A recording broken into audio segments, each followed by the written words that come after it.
Hello बच्चों, कैसे हैं आप सब। एक बार फिर से मेरे YouTube channel Siddharth online coaching में आपका बहुत बहुत स्वागत है। जो बच्चे मेरे चैनल पर नए हैं वे मेरे चैनल को सब्सक्राइब कर लें और पास वाली बेल आइकन को दबा दें ताकि मेरे वीडियो की आने वाली हर नोटिफिकेशन आपको सबसे पहले मिल सके।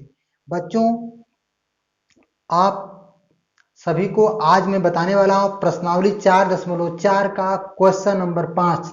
बच्चों, ये सवाल बताने के बाद 4.4 प्रश्नावली कंप्लीट हो जाएगी, अर्थात साथ ही साथ ये द्विघात समीकरण का पूरा कंसेप्ट जो है एनसीईआरटी जो बुक है आज एकदम कंप्लीट हो जाएगा।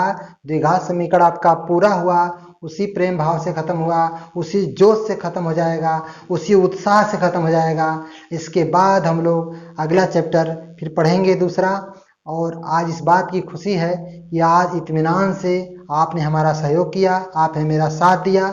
और चलो बच्चों, आज इसको पढ़ लेते हैं, कोर्स को कंप्लीट कर लेते हैं, देखते हैं इसमें क्या दिया है। चलो बच्चों देखते हैं। सवाल है कि क्या परिमाप 80 मीटर तथा क्षेत्रफल 400 वर्ग मीटर के एक पार्क को बनाना संभव है। यदि है तो उसकी लंबाई बताइए और चौड़ाई बताइए। बच्चों, पार्क में ना वर्ग का नाम लिया है ना आयत का, देखिए लंबाई और चौड़ाई तो आयत में ही होती है ना।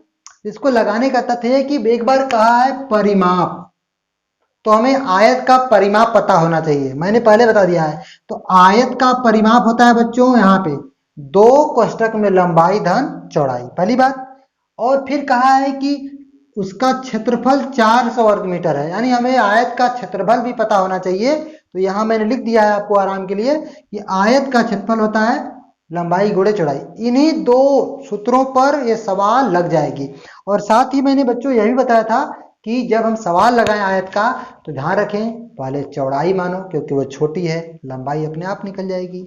किसी का विचार है कि मैं लंबाई मानूंगा तो आप लगा सकते हैं, कोई दिक्कत नहीं है, लेकिन मैं चौड़ाई मानूंगा ताकि आसानी से लगे। ठीक है बच्चों, तो क्या कहेंगे, कैसे लगाएंगे, क्या माने, उत्तर आ जाए।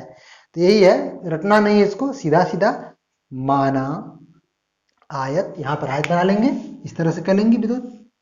जितना सुंदर आप बना सको बच्चों, कोई बांड नहीं कि ऐसे ही लगाना है। ये आपका आयत मैंने दिखा दिया, ये हो गया, ये आपका बी हो गया, ये सी हो गया और डी हो गया। ये लंबाई मान लिया जाए, इसको ये हो गया आपका लंबाई, ये क्या हो गया चौड़ाई, इधर भी क्या हो गया चौड़ाई। ठीक है, तो मान लिया लंबाई कितनी जाएगी, चौड़ाई मान लिया x, लंबाई मत मानिए क्योंकि परिमाप में हमारी लंबाई छिपी हुई है। ठीक है, इसीलिए वो परिमाप दिया है, लंबाई को छिपाने के लिए। चलते हैं, तो माना आयताकार पार्क की चौड़ाई बराबर x मीटर। माना आयताकार पार्क की चौड़ाई बराबर x मीटर है। बच्चों यही ध्यान देना है। और परिमाप की बात किया तो परिमाप से हम लंबाई निकालेंगे। चलिए, तो आयत का परिमाप, आयत का परिमाप आपको बुक में दिया हुआ है 80 मीटर। कितना दिया हुआ है 80 मीटर। लेकिन सूत्र क्या होता है बच्चों, सूत्र होता है 2 कोष्ठक में लंबाई प्लस चौड़ाई बराबर कितना होता है 80 मीटर। तो बच्चों 2 तो ठीक है, लंबाई कितना है नहीं पता है, चौड़ाई हम माने हैं कितना x बराबर कितना 80। चलिए बढ़ते हैं आगे। तो बच्चों लंबाई प्लस x बराबर 80 बटे में 2 का गुणा है, पक्षांतर करेंगे तो बटे चला जाएगा। तो बच्चों लंबाई प्लस x बराबर काट देंगे तो कितना आ जाएगा 40। तो मैं कहता हूं लंबाई बराबर कितनी हो जाएगी 40 माइनस x को पक्षांतर कर दीजिए, पहली बात। अब हमें लंबाई भी पता हो गई, चौड़ाई हमने माना ही था। अब क्षेत्रफल का मदद लेंगे।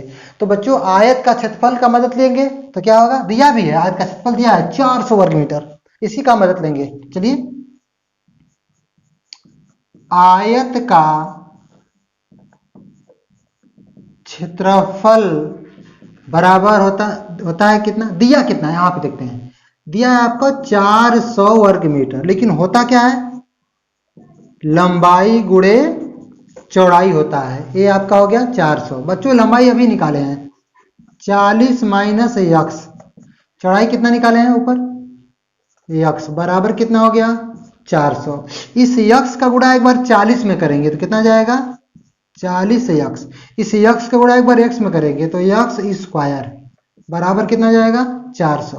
पक्षांतर कर देते हैं पूरा बच्चों, ये पूरे को हम पक्षांतर कर देते इधर भेज देते हैं, तो यह हो जाएगा आपका पक्षांतर किया तो एक्स स्क्वायर, माइनस है तो प्लस बनेगा, इस 40 को भी पक्षांतर कर दिया तो माइनस हो जाएगा 40 एक्स, 400 अपने स्थान पर है तो बचा के इधर 0 बच गया इधर। अब बचेगा क्या आपके पास, अब 400 का 2 भाग कर लेते हैं, 400 का 2 भाग करेंगे तो 20 गुणे 20 करेंगे तो 400, जोड़ने पर 40 चाहिए तो 20 20 40, माइनस 40 चाहिए तो दोनों को माइनस कर देते हैं बच्चों।